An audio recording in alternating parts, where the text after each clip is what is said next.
Hey guys, this is a new series called Fresh where I review movies that pretty much just came out of the theater and I want to talk about them. So I hope you enjoy. Thanks.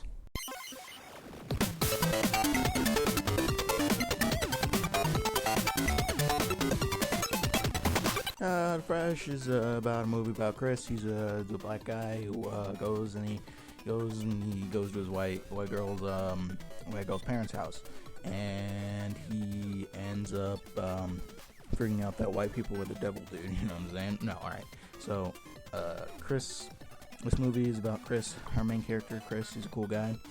Goes to his white girlfriend's house, and it was directed by Key or Peel. I don't know which one, but one of them did this movie.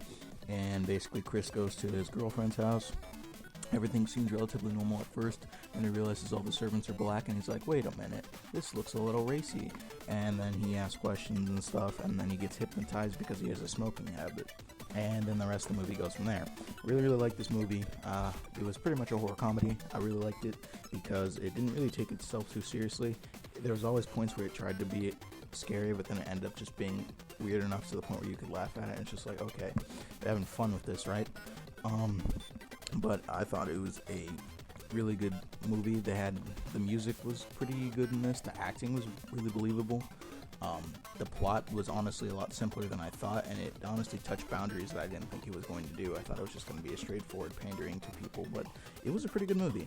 So I liked it. Spoilers.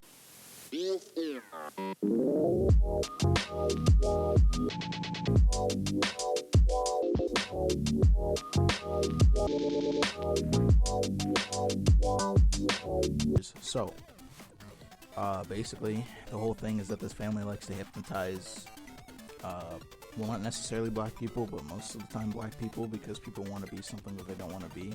I guess it's a metaphor for other cultures corrupting black culture, but I don't know. Maybe it's stretching. Maybe I got it right on the nail. Who knows? But either way, it's a good movie, and basically Chris meets this blind guy, and the blind guy pretty much wants to be Chris because the guy's blind, and he even says that he doesn't even care what color he is. He just wants his eyes so he can see again. And it turned out that the family's servants were their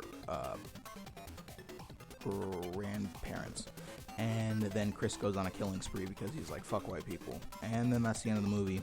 And then they had this guy named Rodney in the movie, and Rodney was great comic relief, and everything's good. So go watch this movie. It's good. It's funny. I think you'll enjoy it. That's my review. Fuck off. Also, I give this one a 4 out of 5.